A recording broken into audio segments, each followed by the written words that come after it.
Bom dia a todos, a graça e a paz do Senhor Jesus aos irmãos. A referência bíblica que trago no coração para lhes dar nesta manhã é apenas uma expressão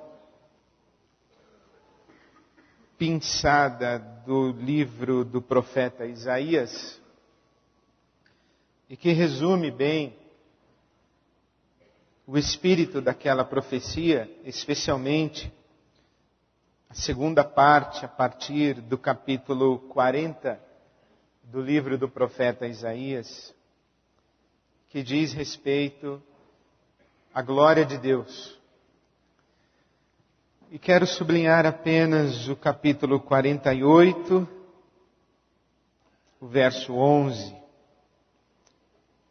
Disse Deus: não darei a minha glória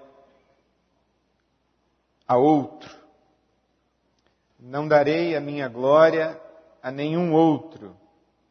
Não darei a minha glória a ninguém. Deus não reparte a sua glória. Vamos orar? Deus nosso Pai bendito, nós te damos graças. Te damos graças por tudo quanto já temos experimentado, vivido, recebido das tuas mãos nesta manhã.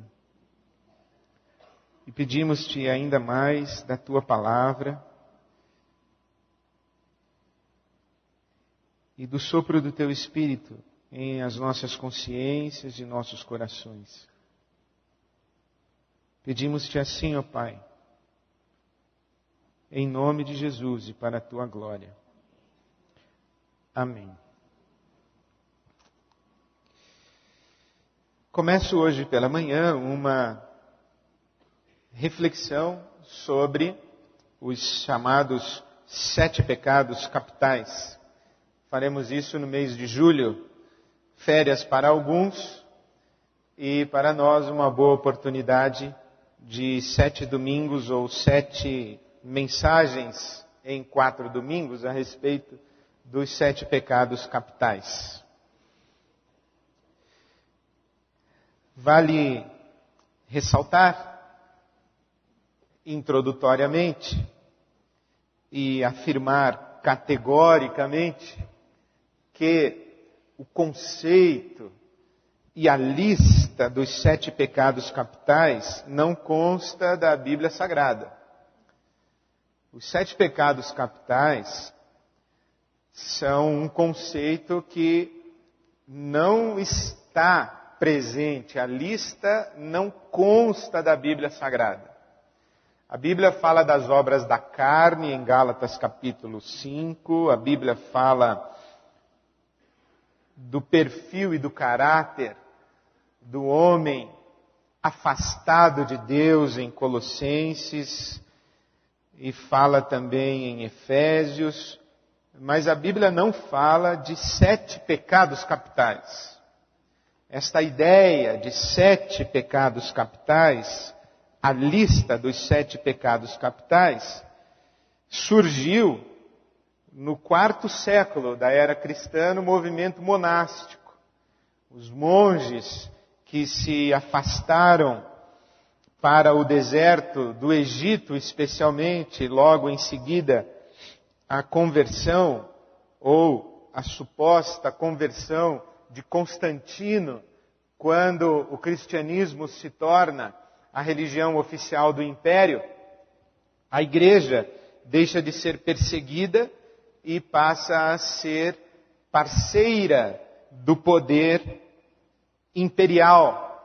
E com esta relação, há eventualmente uma promiscuidade da igreja. Toda vez que a igreja se relaciona em termos de amizade com o poder do Estado e abandona a sua responsabilidade profética em relação ao Estado, a igreja se compromete na promiscuidade.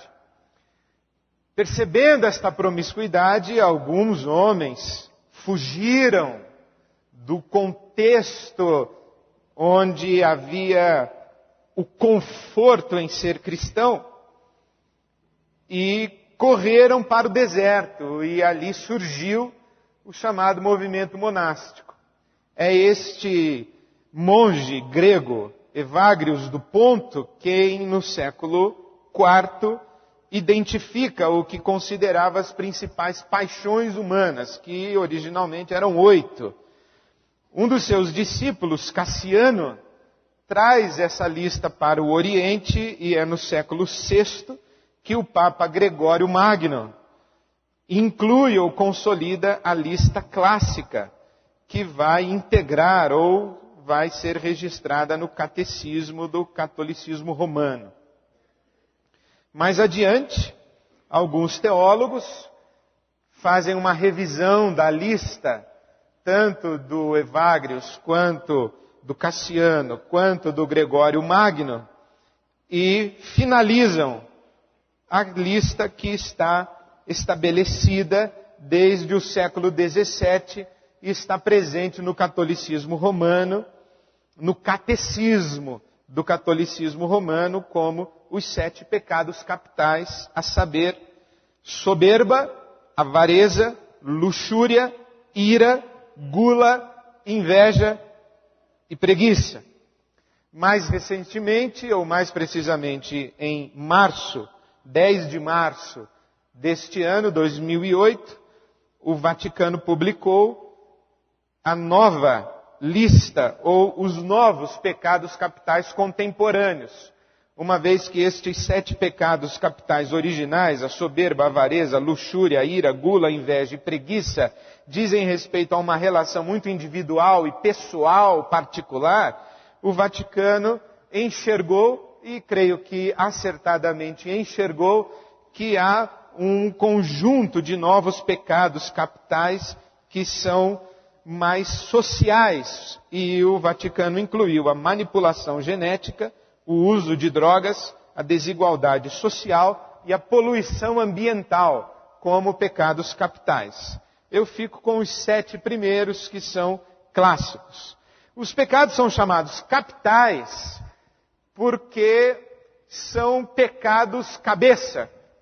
Cabeça no sentido de origem, fonte, e cabeça no sentido de governo, liderança. São pecados que dão origem a outros pecados e são pecados que governam outros pecados.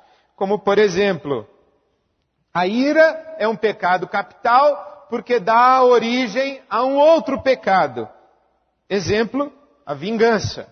Ou a soberba, que é um pecado capital porque dá origem a um outro pecado, por exemplo, a vaidade. Também são chamados pecados capitais por causa da distinção que o catolicismo romano faz entre pecado venial e pecado mortal, ou falha leve e falha grave.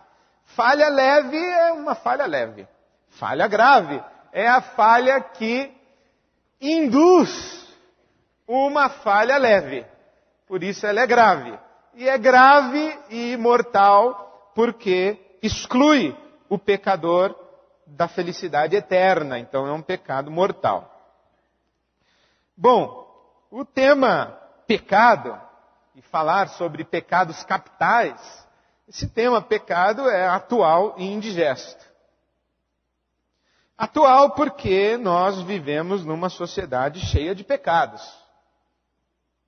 Os jornais, os telejornais, as revistas e as conversas, o boca a boca cotidiano, nos dão conta de que vivemos numa sociedade onde esse bicho chamado homem produz e é uma máquina de barbaridades. E nós assistimos isso diariamente e nos impactamos e nos incomodamos com o potencial maligno e o potencial humano para fazer o mal. Esse potencial humano para fazer o mal, ele chega a ser em determinados momentos tão aviltante que nos custa acreditar que um ser humano seria capaz de fazer aquilo que estamos a perceber e a ver. Agora, a lista é também, ou o tema é também indigesto. Indigesto porque nós estamos numa sociedade que, ao tempo em que é cheia de pecados, perde cada vez mais o senso de pecado e o conceito de pecado, ou mais precisamente, chega a descrer em pecado. Pecado é um conceito para dois tipos de pessoas. Ou para gente atrasada, ignorante, supersticiosa, que acredita que há um tribunal suprahistórico diante do qual o ser humano há de comparecer e prestar contas. Ou para gente sem graça, que não sabe gozar a vida e ainda quer estragar a vida dos outros. Então a gente ouve dizer que não existe pecado do lado de baixo do Equador. E a gente ouve uma propaganda que diz que sem pecado a vida não tem graça. Por exemplo, o seu cantor predileto diz que tudo que ele gosta é ilegal, imoral ou engorda. Isto é impossível ser satisfeito, feliz e ter prazer na vida sem transgredir. Sem pecado a vida não tem graça. E isso está explicitado na expressão do Ian Fleming, que é o criador do James Bond, o famoso 007. O Fleming diz o seguinte, que sem os 7 pecados capitais, a vida seria insípida e vazia. E sem uma quantia saudável de muitos desses pecados capitais, em nossa composição humana, nós seríamos covardes e ociosos. Nós somos humanos porque transgredimos e pecamos. A MTV tem um mote que diz o seguinte, que um pouco de libertinagem, de orgulho, de preguiça e de glutonaria, com moderação, não existe. Não existe pecado com moderação. Que sem libertinagem, orgulho, preguiça e glutonaria, com moderação, eu acho engraçado, com moderação. É grávida com moderação. Ou é grávida ou não é grávida. Ou é orgulhoso ou não é orgulhoso. Ou é libertino ou não é libertino. Ou é glutão ou não é glutão. Não tem glutão com moderação. Glutão com moderação é não glutão. Moderação aqui é um ato falho. É um acusar de consciência. Né? Então sem libertinagem, orgulho, preguiça e glutonaria com moderação, não há diversão. E são essas coisas que fazem o nosso coração continuar batendo.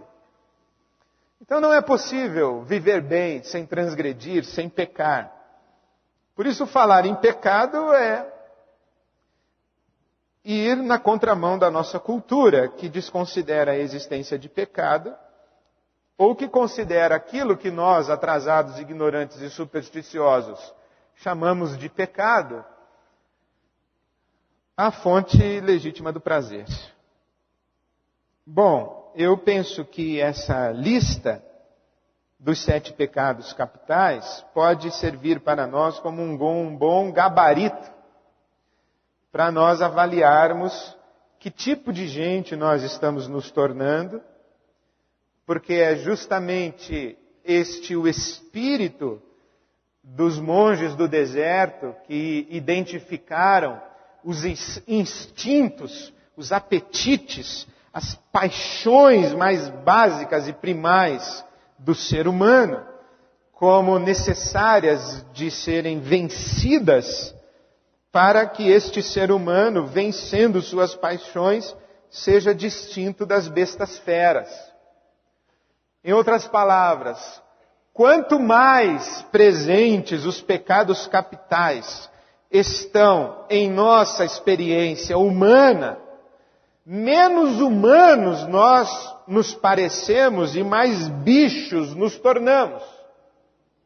Então, olhar a lista de pecados capitais é uma forma de avaliarmos o quão humanos nós estamos nos tornando, ou o quão bestializados e quão bestas nós estamos nos tornando, se somos bestas feras ou se somos humanos. Então vamos olhar para essa lista de pecados capitais para verificar a nossa própria humanidade. Mas vamos olhar também para essa lista de pecados capitais fazendo a pergunta se a vida vale a pena, ou que tipo de vida vale a pena. Se é realmente a vida entregue às paixões, aos apetites e aos instintos que vale a pena ser vivida, ou se é uma vida que controla estas paixões, ou se é uma vida que foge destas paixões, ou se é uma vida que luta contra o pecado, que realmente vale a pena.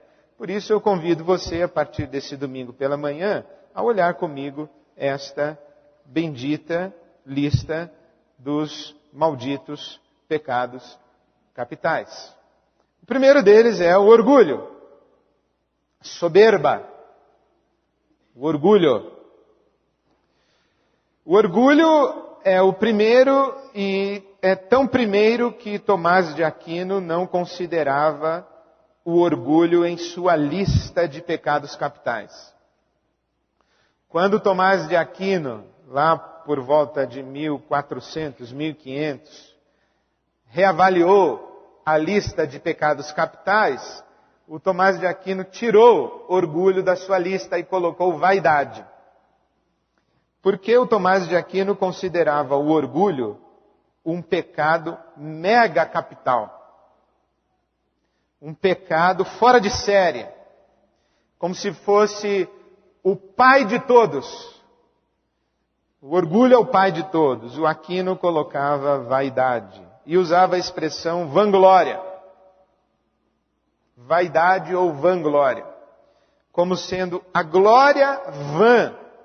Ou a glória no que é vão. Ou a glória em vão.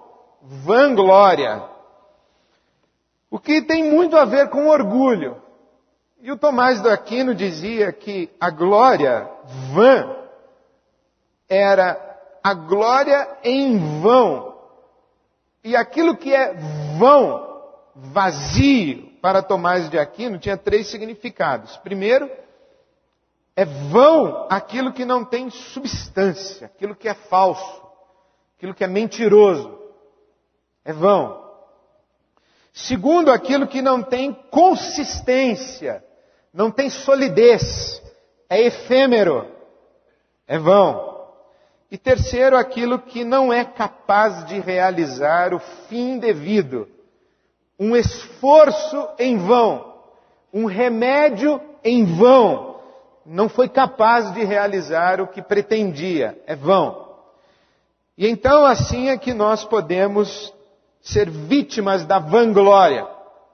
Nós temos um orgulho, isto é, nós temos glória em nós mesmos.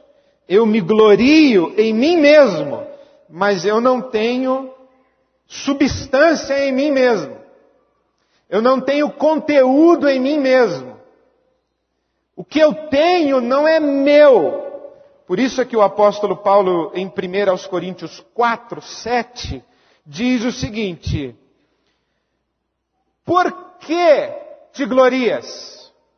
Quem te faz diferente? E que tens tu que não tenhas recebido? E se o recebeste, por que te glorias? Como se não houveras recebido. Esta é a compreensão bíblica a respeito do ser humano. O ser humano não tem substância em si mesmo. Ele não é autoexistente. Ele não pode gloriar-se em si mesmo, porque tudo o que tem, tem porque recebeu de alguém. Então o ser humano é vão, no sentido de que não tem substância. O que tem, recebeu de alguém. Segundo, não tem consistência. O ser humano não tem consistência, passa, é efêmero, é transitório. Não pode se gloriar em si mesmo porque a Bíblia diz em Tiago 4,14, o que é a vida? É um vapor que aparece por um pouco e depois se desvanece. Nós passamos, nós somos como uma fumaça, como um vapor, como uma pequenina flor que de manhã floresce e ao final da tarde o vento espalha. Então nós não temos consistência. E por isso nós não temos legitimidade. Se nós não temos substância nem consistência, nós não conseguimos realizar o fim a que nos propomos. Por isso é que nós cristãos não subscrevemos esta expressão que diz querer é poder. Para nós o querer é apenas o tomar consciência de nossa falta de substância e falta de consistência. Diz o apóstolo Paulo em Romanos 7 que eu quero, mas eu descubro que eu não posso.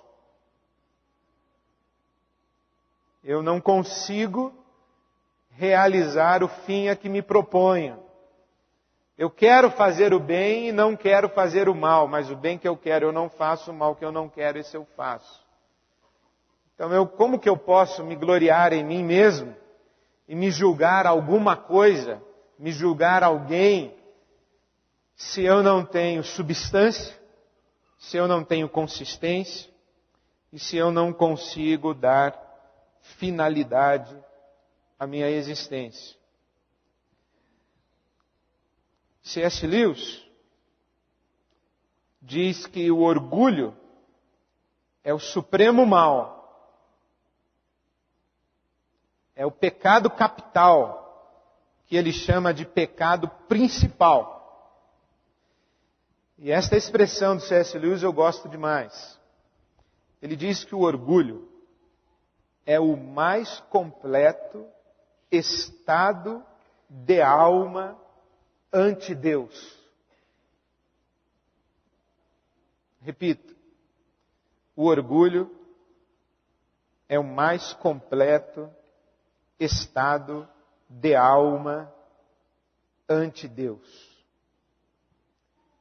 Por isso, nós entendemos na teologia cristã que o orgulho é o pecado luciferiano, é o pecado luciférico, é o pecado de Lúcifer, que o Lewis diz que é o pecado que Lúcifer ensinou à raça humana. E a Bíblia Sagrada vai falar desse coração de Lúcifer, desse orgulho luciferiano. Por exemplo, em Isaías capítulo 14, os versos de 11 a 15. Já foi derrubada na sepultura a tua soberba com o som das tuas violas. Os vermes debaixo de ti se estenderão e os bichos te cobrirão. Como caíste desde o céu, ó estrela da manhã, filha da alva. Como foste cortado por terra, tu que debilitavas as nações, e tu que dizias no teu coração, eu subirei ao céu, acima das estrelas de Deus exaltarei o meu trono, e no monte da congregação me assentarei, aos lados do norte. Subirei sobre as alturas das nuvens, e serei semelhante ao Altíssimo. E contudo, levado serás ao inferno, ao mais profundo abismo. Esta é a profecia de Isaías que descreve o pecado de Lúcifer e a queda deste anjo de luz chamado Lúcifer. Eu me lembro quando os meus filhos pequenos me perguntaram quem criou o diabo. A minha resposta foi Lúcifer. Deus criou Lúcifer e Lúcifer criou o diabo. E Lúcifer, um anjo de luz, quando desejou ser igual a Deus e colocar o seu trono no lugar do Deus Altíssimo, criou o diabo. O diabo é um ser tomado de orgulho. O diabo é um ser cujo estado de alma é absolutamente anti-Deus.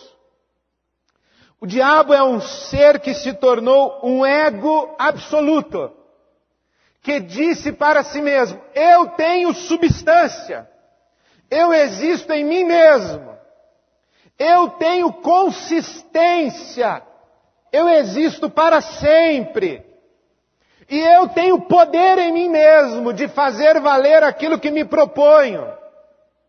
Eu sou Deus. Isso é o orgulho luciferiano que foi incutido no coração e na consciência humana.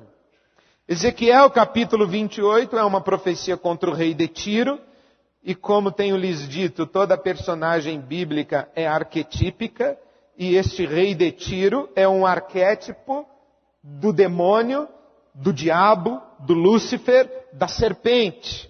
E veja Ezequiel 28 como descreve esse ser cheio de orgulho, este ego absoluto, este estado de alma absoluto e completamente anti-Deus. No orgulho do seu coração você diz, Ezequiel 28, 2, sou um Deus, sento-me no trono de um Deus no coração dos mares, mas você é um homem e não um Deus, embora se considere tão sábio quanto Deus. Você é mais sábio que Daniel? Não haverá segredo que lhe seja oculto. Mediante a sua sabedoria e o seu entendimento, você granjeou riquezas e acumulou ouro, prata em seus tesouros. Por sua grande habilidade comercial, você aumentou as suas riquezas, e por causa das suas riquezas, o seu coração ficou cada vez mais orgulhoso. Bom, esse texto aqui tem pelo menos 3.000 anos, mas ele pode subscrever qualquer fotografia, sem generalizações. A maioria absoluta, quase que completa, das fotografias estampadas na revista Caras. Por isso assim diz o soberano, o Senhor: por que você pensa que é sábio, tão sábio quanto Deus? Trarei estrangeiros contra você das mais impiedosas nações, eles empunharão suas espadas contra a sua beleza e a sua sabedoria, e traspassarão o seu esplendor fulgurante. Eles o farão descer à cova, e você terá morte violenta no coração dos mares. Dirá você então: eu sou um Deus, na presença daqueles que o matarem? Você será tão somente um homem, não um Deus, nas mãos daqueles que o abaterem. Você terá a morte dos incircuncisos nas mãos de estrangeiros. Eu falei, palavra do soberano, o Senhor. Esta palavra do Senhor veio a mim. Filho do homem, erga um lamento a respeito do rei de Tiro e diga-lhe: assim diz o soberano, o Senhor, você era o modelo da perfeição. Aqui é um arquétipo de Lúcifer. Você era um modelo da perfeição, cheio de sabedoria e de perfeita beleza. Você estava no Éden, no jardim de Deus. Todas as pedras preciosas o enfeitavam: sárdio, topázio e diamante, berilo, ônix e jaspe, safira, carbúnculo e esmeralda. Esse carbúnculo aqui eu não conheço, nunca ouvi falar, parece mais doença do que pedra preciosa. Seus engastes e guarnições eram feitos de ouro. Tudo foi preparado no dia em que você foi criado. Você foi criado. Você não existe em si mesmo. Você não tem substância. Você não tem substância, você foi criado. Mas você foi ungido. O que você tem, você não tem em si mesmo. Você tem porque recebeu. Você foi ungido. Ezequiel 28:14. Como um querubim guardião, pois para isso eu designei. Você estava no Monte Santo de Deus e caminhava entre as pedras fulgurantes. Você era inculpável em seus caminhos desde o dia em que foi criado, até que se achou maldade em você. Até que você, Lúcifer, criou o diabo.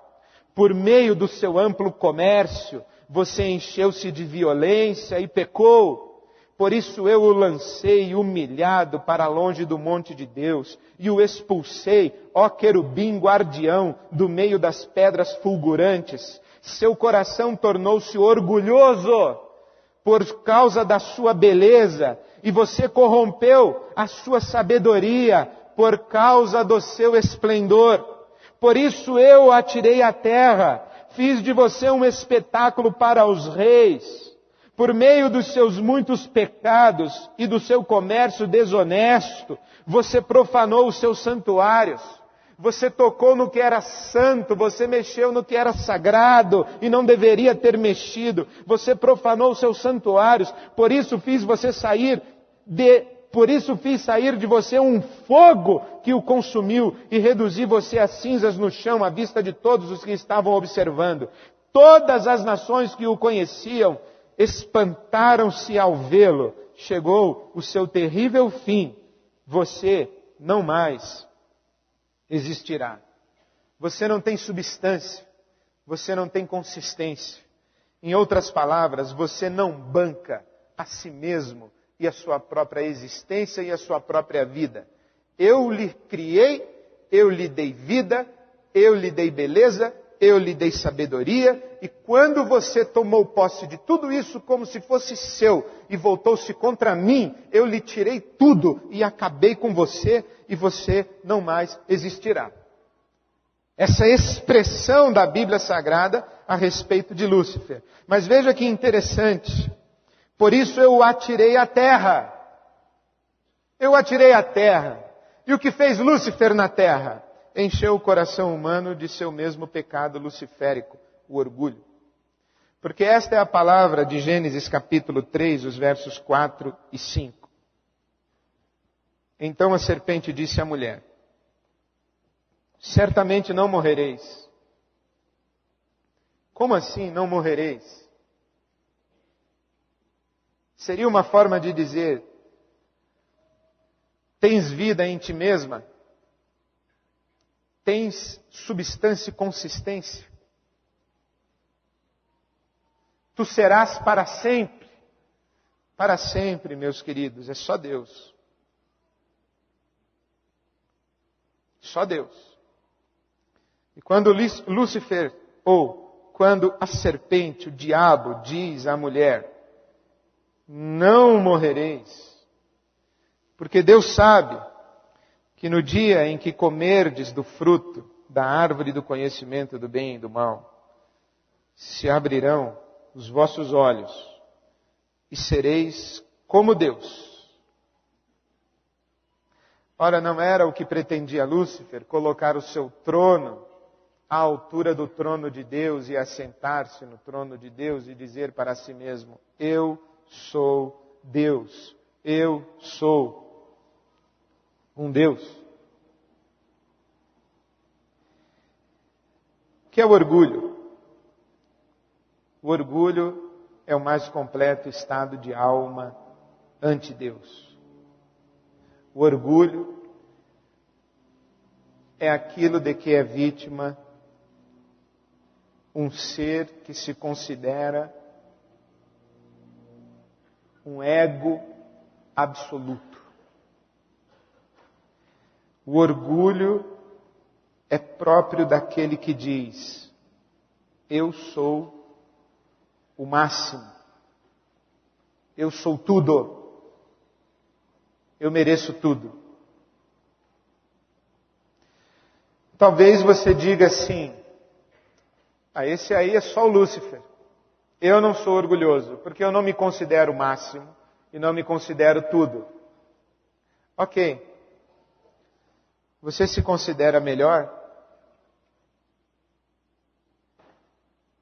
Você se considera acima? Você se considera mais? O C.S. Lewis diz assim: toda vez em que você se considera bom, boa, virtuoso, virtuosa, melhor e mais, tenha certeza, não é o Espírito de Deus quem está atuando em você, é o demônio. Você não precisa se considerar o máximo. Basta que você se considere melhor. Basta que você não se considere, não precisa que você se considere o primeiro. Basta que você se considere o penúltimo. Não precisa que não exista ninguém acima de você, basta que exista alguém abaixo. Então, o germe luciferiano picou você. O pecado de Lúcifer está presente em mim. Quando eu me revolto, toda vez que o meu eu é contrariado, toda vez que eu olho alguém de cima para baixo, o pecado de Lúcifer está em mim. Por isso ele é um pecado capital. E por que é pecado? Porque algo precisamos entender. É que pecado faz mal. Se não fizesse mal, não seria pecado. Tenha certeza que Deus não colocaria um rótulo de veneno em algo que não fosse veneno. Deus não lhe impediria o acesso a um prazer, se aquilo fosse de fato prazer. Deus não é um estraga-prazeres. Ele só chama de pecado o que faz mal. Se não faz mal, não é pecado. Por que o orgulho faz mal? Eu acho, pessoalmente, que eu não precisaria sequer responder essa pergunta. Que está óbvio que todo sujeito, toda pessoa que acha que pode ser Deus e que se considera um Deus, perdeu o juízo. Porém, me parece que devo justificar. Por que que orgulho é pecado? Primeiro, porque o orgulho é sempre competidor. O orgulho afasta e separa as pessoas. Não é possível ser orgulhoso e ter comunhão. Não é possível ser orgulhosa e ter amizade. Não é possível ter orgulho e, por exemplo, ser casado. Ser casada. Não é possível. O casamento acaba. Ou acaba ou se degenera e se transforma num inferno crônico. Quando um dos cônjuges é um ego absoluto, quando um dos amigos é um ego absoluto,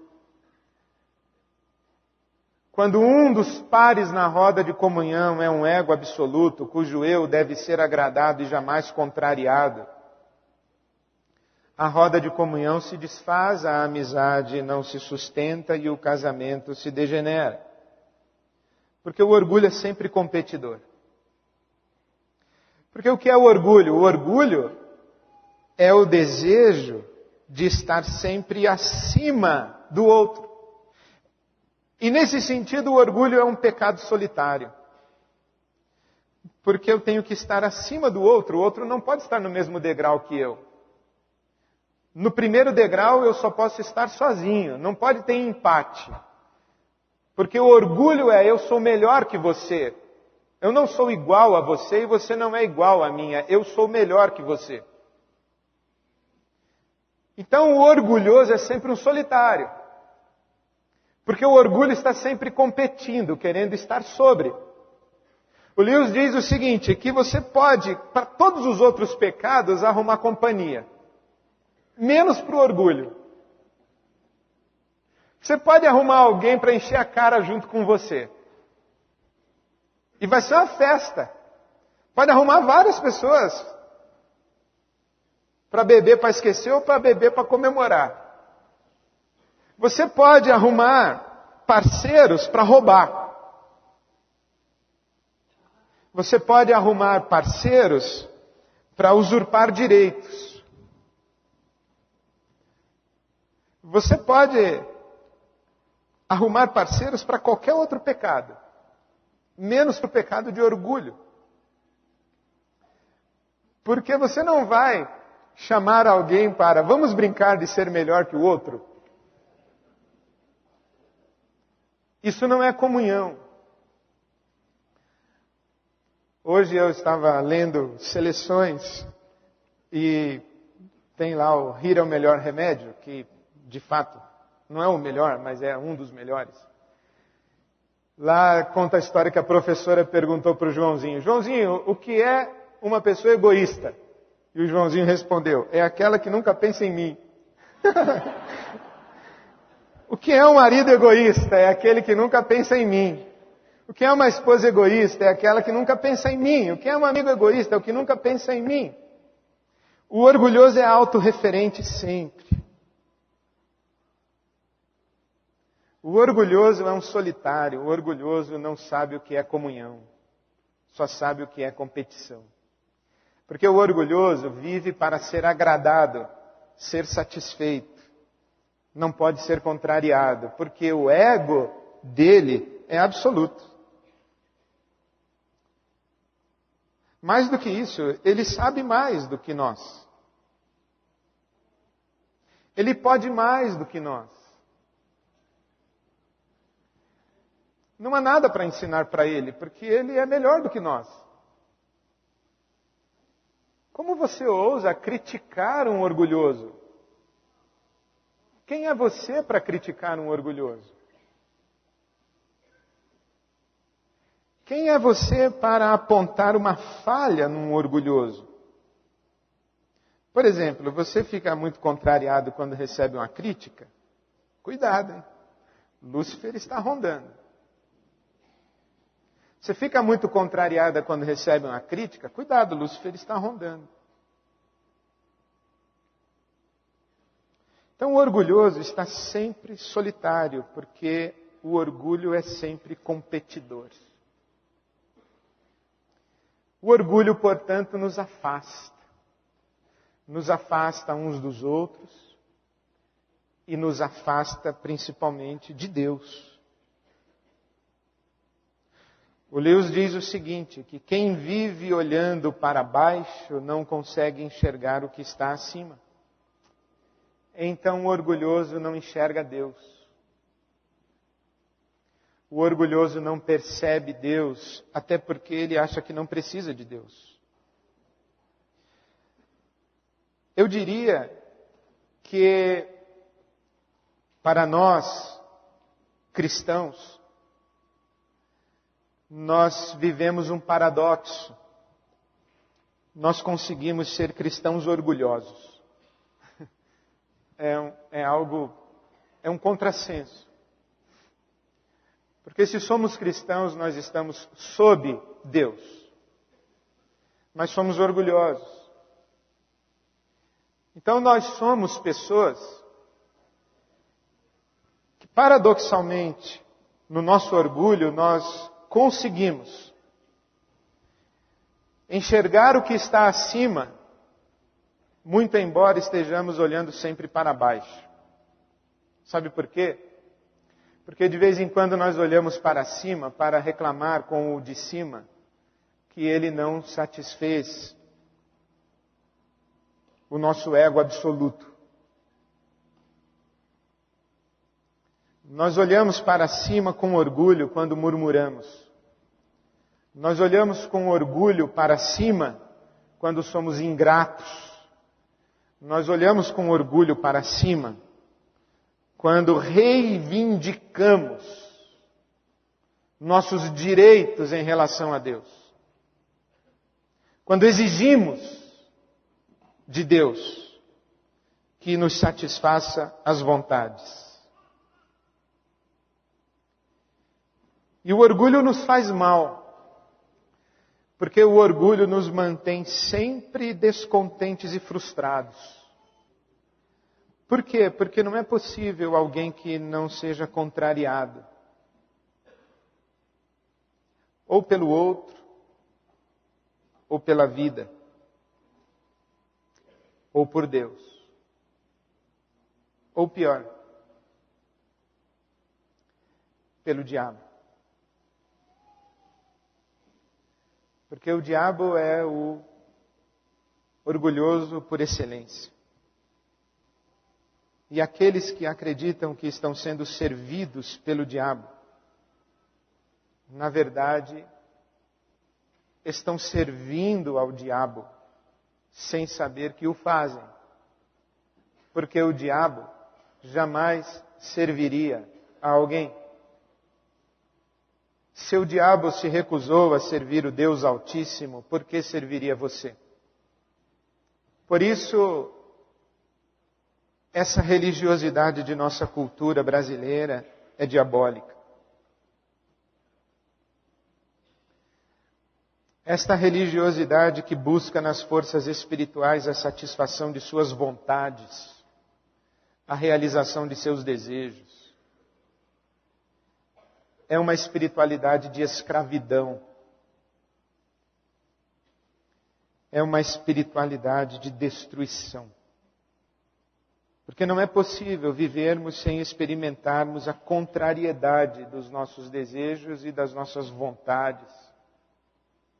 Não é possível vivermos sem constantemente tomarmos consciência de que, sim, estamos errados. Não é possível vivermos sem constantemente dizermos, sim, me perdoe, você tinha razão.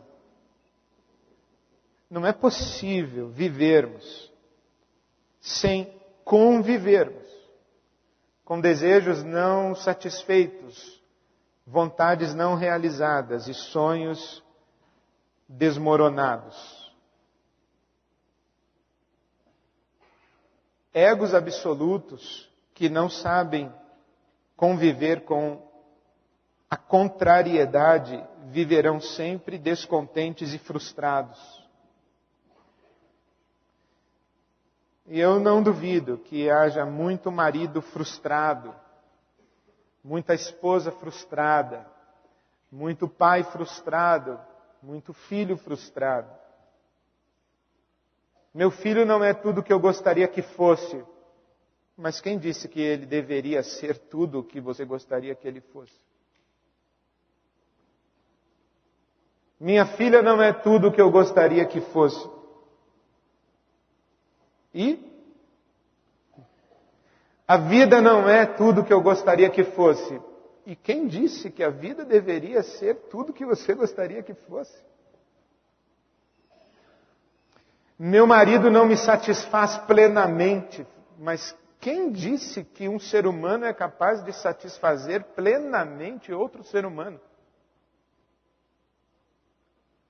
Você quer encontrar no finito a satisfação eterna? Você não vai encontrar.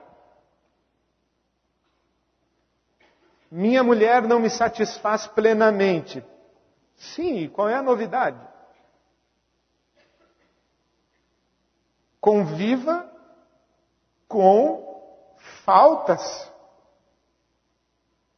Você não é um ego absoluto. Você é só um ser humano. Se o orgulho é um pecado capital, é porque ele é fonte de outros pecados. Quais são? São muitos. Mas eu listei apenas alguns. Primeiro, a vaidade, que é o pecado de mostrar-se sempre belo ou bela, atraente, desejável e admirável. Isso é a vaidade. A vaidade é o desejo de ser impecável aos olhos dos outros. Notícia, é impossível. Você vai colocar um botox aqui no pé de galinha, o pessoal vai perceber o seu nariz. Vai consertar o nariz, vão verificar a sua boca. Vai consertar a boca, vão ver o seu cabelo. Vai consertar o cabelo, vão ver a sua silhueta. Vai consertar a silhueta, vão ver o seu estado de humor. vai consertar o seu estado de humor com um remedinho, vão ver a sua vaidade. Aí, você vai acabar passando ridículo. Porque o vaidoso acaba passando ridículo. De tanto querer consertar-se, estraga-se.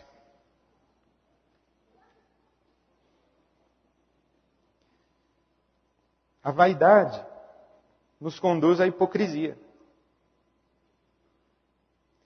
Porque se eu preciso ser sempre belo, sempre atraente, sempre desejável, sempre perfeito, e eu sei que não sou, o que eu faço? Uso máscaras. Uso máscaras. Mantenho as aparências. E vivo aquilo que é o ditado que parafraseia Jesus. Por fora, bela viola. Por dentro, pão bolorento. Ou como Jesus disse, sepulcros caiados. O orgulho gera um outro pecado. A presunção ou a prepotência. Por exemplo, há uma expressão popular que eu não concordo muito não, é que homem não pede informação. Se perde, mas não pergunta. Orgulho, presunção, prepotência, eu sei. Daqui que eu faço? Presunção, prepotência. E sabe o que? Autossuficiência. Eu não preciso de ninguém. Eu me basto. Agora, sabe qual eu acho que é o filho do orgulho? Que é mais comum? Que eu fico impressionado com essas entrevistas de ping-pong, de responda rápido, que eu leio na Caras. Seu maior defeito, o perfeccionismo. Que é uma estupidez tosca, que é uma forma de tentar dizer: o meu maior defeito é a busca constante da perfeição, isto é, uma virtude. O meu maior defeito é uma virtude. Eu estou sempre querendo a perfeição. E por que isso é grotesco? Porque eu diria na mesma hora, de fato, isso deve ser mesmo o seu maior defeito, porque esse é o defeito que você herdou do diabo, de Lúcifer. Querer ser perfeito, querer ser Deus. Só o fato de imaginar que você poderia já é grotesco. Portanto, como nós respondemos a isso? Eu penso que respondemos com o que o Senhor Jesus nos disse no Evangelho de João, capítulo 13, os versos 34 e 35. Que vos ameis uns aos outros, assim como eu vos amei. E este é o novo mandamento que lhes dou. Por que é um novo mandamento? Amar a Deus sobre todas as coisas e ao próximo. Não é o velho mandamento da lei de Moisés? Não é o velho. Não é o velho. É novo. Eu faço um apelo que você jamais diga que os 2 maiores mandamentos são amar a Deus acima de todas as coisas e ao próximo como a si mesmo. Não são. Os 2 maiores mandamentos são Amar a Deus sobre todas as coisas e amar ao próximo com o amor de Cristo. Por isso que Jesus disse: um novo mandamento lhes dou. Amar a Deus sobre todas as coisas e uns aos outros como eu vos amei.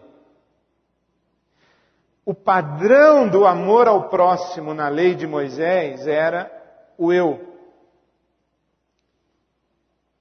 Amar ao próximo como a si mesmo. Mas o padrão de amor em o Novo Testamento é amar ao próximo com o amor de Cristo. Por isso é um novo mandamento. Não mais como a si mesmo, mas como eu vos amei. Porque o amor que vocês têm por si mesmos, eu não considero amor. Ele não tem consistência, não tem substância. E não consegue cumprir o fim a que se destina. Não é, Pedro? O Pedro diria: é Jesus. É mesmo. Porque eu pensei que amasse o Senhor tanto quanto amo a minha própria vida. Mas eu não consegui amar o Senhor tanto quanto eu amo a minha própria vida. Porque quando eu tive que escolher entre mim e ti, eu escolhi por mim. Então, amar a Deus sobre todas as coisas é fazer tudo para a glória de Deus. Assim brilha a vossa luz e os homens vejam as vossas boas obras e glorifiquem a vosso Pai que está nos céus. Seja comer, seja beber, ou qualquer outra coisa fazer, tudo seja feito para a glória de Deus. Mateus 5:16, 1 aos Coríntios 10:31. Amar a Deus sobre todas as coisas é lembrar Deus dizendo: não darei a minha glória a outro, não darei a minha glória a ninguém, não repartirei a minha glória. Ou como diz o salmista no Salmo 115, não a nós, Senhor, não a nós, mas ao teu nome da glória. Amar ao próximo com o amor de Cristo significa colocar-se diante do próximo como Cristo se colocou diante de nós. E Cristo não colocou-se diante de nós como um Deus a ser servido e adorado, mas como um Deus que lava os nossos pés. Porque sendo em forma de Deus, Ele não se apegou aos seus direitos, mas humilhou-se, se fez escravo, serviu. Amar o próximo com o amor de Cristo é servir. É lembrar o que diz Paulo aos Romanos, capítulo 15, versos 2 e 3. Portanto, cada um de nós agrade ao seu próximo no que é bom para a edificação. Porque também Cristo não agradou a si mesmo. Sabe que as brigas entre casais deveriam ser: deixe que eu faço. Não, deixe que eu faço. Não, eu faço questão, deixe-me fazer. Eu já disse para você que eu quero fazer. As brigas deveriam ser assim. Mas as brigas geralmente são assim: agora é sua vez, ontem eu fiz. Pô, de novo eu? Sempre eu? Cristo não agradou a si mesmo. É lembrar o que Paulo disse aos Filipenses: nada façais por contenda ou por vã glória, mas por humildade. Cada um considere os outros superiores a si mesmo. Não atente cada cada um para o que é propriamente seu, mas cada qual também para o que é dos outros. De sorte que haja em vós a mesma atitude que houve também em Cristo Jesus. Bom, a resposta cristã para o pecado do orgulho é a humildade. E a humildade em seu sentido extremo.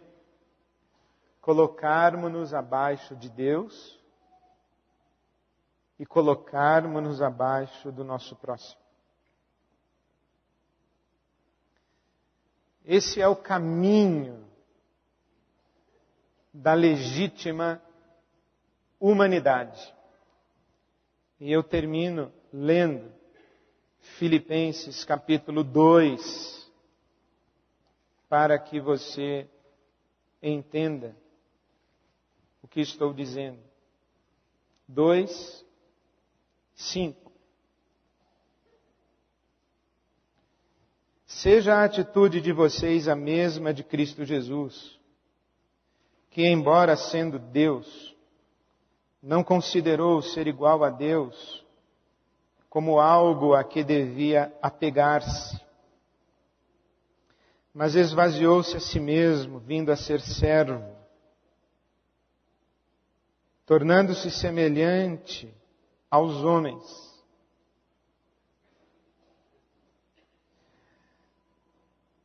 Veja essa profundidade do versículo 7. Deus se fez homem, isto é, servo. Eu já falei sobre isso, mas acho importante repetir e sublinhar justamente hoje que estamos falando sobre o pecado do orgulho. Nós imaginamos que este esvaziamento de Jesus Cristo é um esvaziamento numa escada em que ele desce 2 degraus. Deus, aí ele desce o primeiro degrau e se faz homem. E sendo homem, ele desce o segundo degrau e se faz servo. Mas a Bíblia Sagrada diz que não é assim. Só existe um degrau. Deus se faz servo, isto é, semelhante aos homens. Ou, Deus se faz homem, isto é, servo. Porque para Deus, ser humano é ser servo. Você só tem 2 alternativas, ou você é Deus ou você é humano. Ou você é divino, divina, ou você é humano, humana. Deus você não é. Então você é humano, humana. E na Bíblia Sagrada, o que é ser humano, humana? É ser servo, é ser serva. É estar abaixo de Deus para servir a Deus. E, portanto, necessariamente estar abaixo do outro para servir ao outro. Porque não há nenhuma possibilidade de servir a Deus sem que este servir a Deus seja necessariamente o servir ao outro. Não há como servir a Deus sem servir ao outro. Não há como ser servo de Deus sem ser servo do outro. Logo, você tem 2 possibilidades. Ou você é um humano orgulhoso, picado pelo espírito de Lúcifer, ou você é um humano legítimo, isto é, um servo de Deus, na forma de servo do seu próximo. Só tem essas 2 alternativas. Portanto, nós estamos em apuros. Naquele dia em que você disse para outra pessoa que você deveria amar e cuidar, desculpe-me, estou deixando você para trás, porque eu tenho o direito a ser feliz. Lúcifer foi seu companheiro, Lúcifer foi sua companheira. Naquele dia em que você assumiu e admitiu que a sua felicidade era o objetivo maior que você deveria procurar e buscar na sua vida, e que Deus deveria servir a sua felicidade, e qualquer outra pessoa deveria servir a sua felicidade, você se tornou um companheiro de Lúcifer. Agora, no dia em que você disse, Jesus Cristo, eu quero que o meu ego morra na tua cruz, e quero viver não mais eu, mas que tu vivas em mim, para que eu seja servo do teu Pai, meu Pai, e para que eu sirva ao meu próximo, teu próximo, para que o teu Pai seja meu Pai, para que o teu próximo seja meu irmão. Nesse dia, Deus se tornou seu companheiro. Nesse dia, Deus se tornou a sua bendita e eterna companhia. O problema, meus queridos, é que desde que Deus se tornou o nosso companheiro, nós continuamos a lutar com esse assédio, ou contra esse assédio de Lúcifer, sussurrando a nós que se existe alguém importante no mundo, esse alguém é o nosso próprio eu. E, portanto, a cada dia devemos crucificar o nosso eu na cruz do Calvário. Por isso disse o apóstolo Paulo, se tenho que me gloriar em algo, eu não me glorio em mim mesmo. Se eu tenho alguma glória, a minha glória não está em mim. A minha glória está na cruz de Cristo.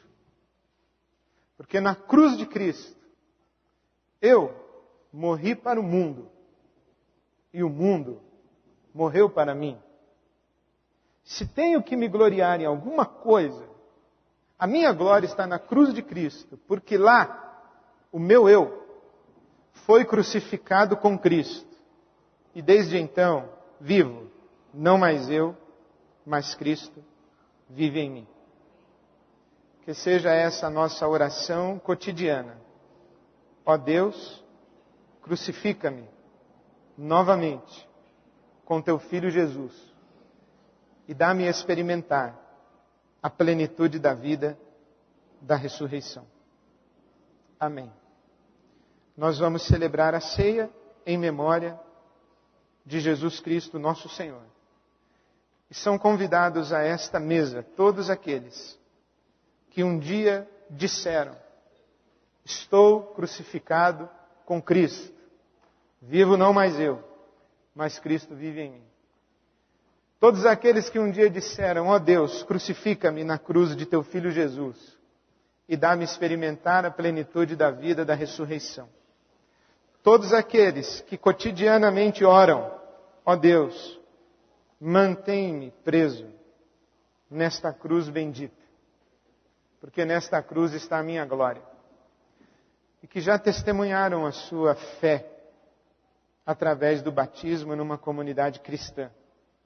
Bem-vindos à mesa de nosso Senhor Jesus Cristo. Amém. Vamos celebrar a cruz do Calvário. Amém.